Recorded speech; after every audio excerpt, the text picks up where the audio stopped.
The Chilling House, a nightmare come to life. Some houses don't just hold memories. Some houses trap nightmares. And tonight, I'm going to tell you about one. A house where shadows don't just move, they follow. The house on Waverly Hill. In the small town of Maplewood, Oregon, sits an old forgotten house. Locals call it the Waverly House. It's been empty for decades, but the yard is always clean. The windows, always spotless, like someone or something is still taking care of it, but no one ever sees who. And those who go inside don't come out the same.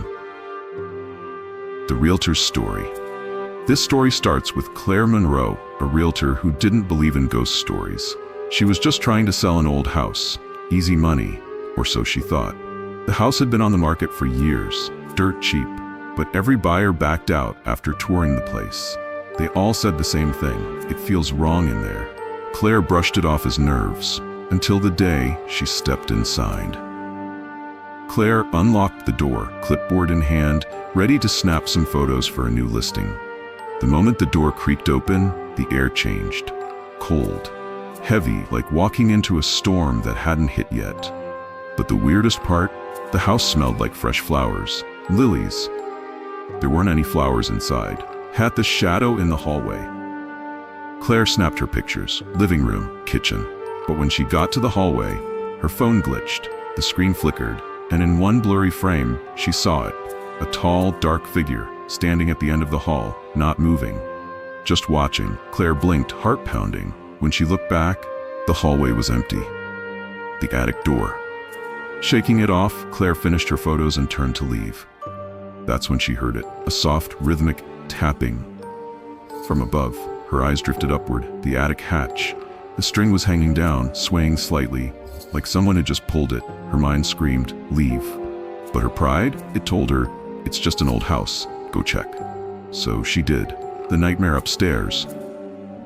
Claire climbed the attic ladder, flashlight in hand. The light flickered as she reached the top.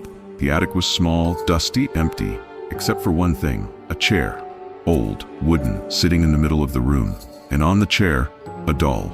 Porcelain, cracked, its head tilted just slightly as if it had been watching the hatch. Claire's breath caught in her throat. She stepped back, and that's when the attic door slammed shut beneath her. Pitch black, and then footsteps, slow, deliberate, climbing the ladder. Escape or not? Claire didn't wait to see who or what was coming. She kicked at the attic door, that screaming, pounding until it finally burst open. She scrambled down the ladder, sprinting toward the front door. But when she reached for the handle, it was gone. The door was there, but the handle, gone. Like the house didn't want her to leave. The final picture. Desperate, Claire pulled out her phone, snapped a picture of the door, thinking maybe somehow it would make sense later. But when she looked at the photo, the door was open. And standing in the doorway was her. But her reflection? It was smiling. The house still waits. Claire doesn't talk about that day. She quit her job, moved across the state. But the house, it's still there, still empty. And the last time someone checked Zillow, the listing had a new picture, not of the house, of a woman. Standing in the hallway, smiling, waiting. Would you go in? So if you ever find yourself driving down Waverly Hill and you see an old house with spotless windows and the faint smell of lilies, don't stop. Don't even look, because once the house sees you, it never forgets. That's tonight's story. Would you have gone into that attic or run the moment you smelled the flowers? Let me know in the comments. And remember, some houses don't need locks to keep you inside. Like, subscribe, and hit the bell for more chilling tales. Until next time, sleep well.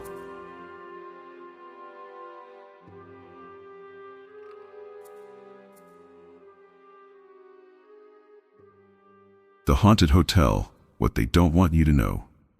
There are hotels where you check in, sleep peacefully, and check out the next morning.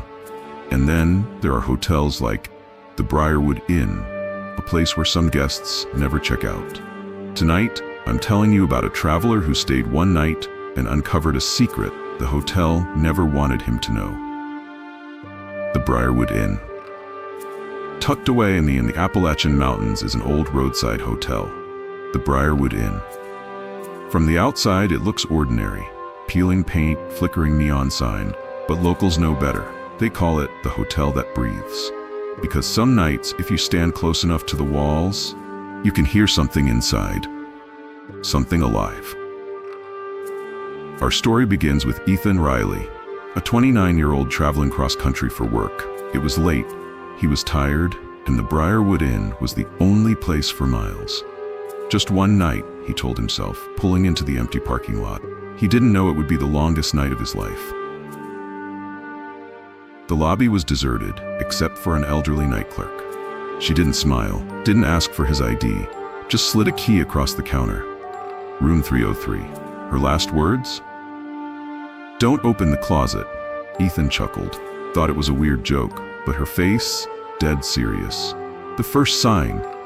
Room 303 was off. The lights flickered as he walked in. The air smelled faintly of roses, fresh, overwhelming, but there were no flowers, and the closet door, slightly open, like someone had peeked out and forgotten to close it. The knock at midnight. Ethan showered, brushed off the weird vibe, and got into bed. By midnight, he was half asleep. That's when he heard it. 3 knocks, not at the door, at the closet. Knock, knock, knock. Heart racing, Ethan sat up. "Housekeeping?" he called, half joking. Silence. Then, the closet creaked open, the closet's secret. Ethan grabbed his phone, flashlight on. Inside the closet, nothing. But the back wall looked wrong, too smooth. He knocked on it. Hollow. He pushed, and the panel slid open. Behind it, a narrow staircase, drew rope leading down. Below the hotel. Curiosity killed the cat, but Ethan wasn't thinking about that. He stepped inside. The stairs were cold, damp. At the bottom, a hallway, lined with doors, room numbers but not from the hotel. 1, 2, 3, 303. The locked room.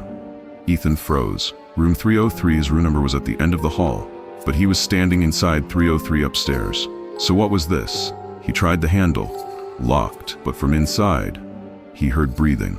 Slow, raspy, like something waiting. Run, now. Ethan didn't wait to find out. He sprinted up the stairs, back into the room, slamming the closet shut, heart pounding. Then, his phone buzzed. A text. "You shouldn't be here." No number, just those words. The final escape. Ethan grabbed his bag, bolted for the door, and stopped cold. Because standing in the hallway was the night clerk. Only now, her skin looked gray, her eyes hollow, and she smiled. "You opened it, didn't you? The hotel still waits." Ethan never talked about that night, but when he drove by the Briarwood Inn months later, it was gone. No building, no sign, just an empty lot. But locals, they say if you drive that stretch of road at night, you'll see a flickering neon light in the distance. And if you stop, you'll hear knocking from the closet. Would you have opened the closet or left the hotel the moment you heard the first knock?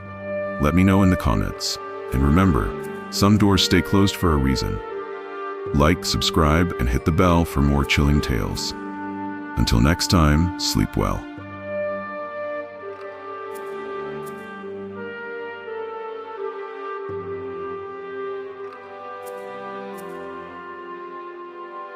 The terrifying hotel, the creepiest encounter ever. Not every hotel stay ends with a good night's sleep. Some leave you questioning reality, and others leave you running for your life. Tonight's story is about a man named Eric, who checked into a roadside hotel in Nevada and discovered that some rooms hold more than just guests. The Desert Rose Motel. The Desert Rose Motel sat on the edge of a forgotten highway. Peeling paint, flickering neon sign, the kind of place you only stop at when you're desperate. Eric wasn't planning to stay there, but after 8 hours of driving and a flat tire, he didn't have much choice. The night clerk barely looked up, just pushed the key across the counter.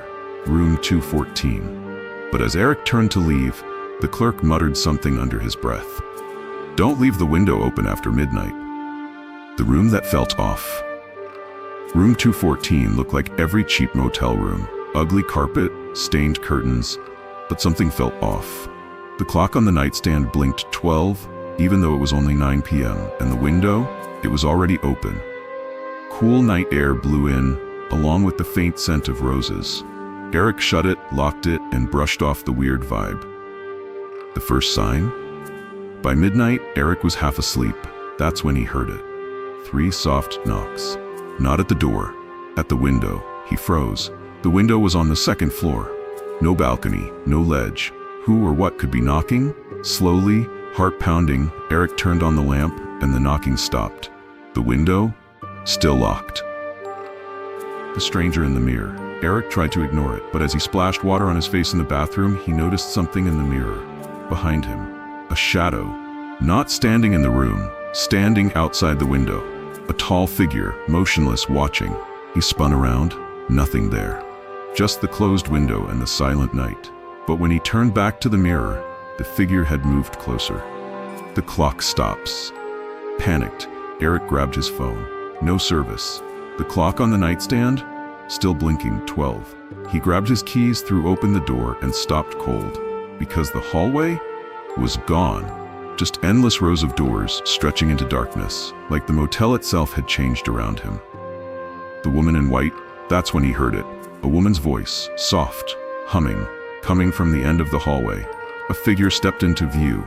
A woman in a white dress, barefoot, hair hanging over her face. She stood still for a moment, then slowly turned her head. Her eyes, pitch black. She smiled, too wide, too unnatural, and whispered, "You left the window open, didn't you?" Shh. Eric didn't wait to find out what happened next. He slammed the door, ran to the window, and found it wide open. The scent of roses filled the room, and on the sill, a single handprint. Not human, too long, too thin. Without thinking, Eric jumped 2 stories down, hitting the pavement hard. Back to reality, he stumbled into the parking lot, barely able to breathe. The neon sign flickered, and just as he reached his car, the motel lights blinked out. When he looked back, the Desert Rose Motel was gone, just an empty lot, as if the place had never existed. But Eric still had the proof, a photo on his phone, blurry, dark, but clear enough to see the woman in white, standing in the window. Final warning. To this day, Eric refuses to drive that stretch of highway, and locals, they say the Desert Rose Motel still appears from time to time. Always late at night, always with the window open, and if you hear knocking, don't answer it. Would you have stayed the night, or left the moment you saw the window open? Comment below and let me know. And if you enjoyed this story, hit like, subscribe, and turn on the notification bell for more chilling tales. Until next time, sleep well.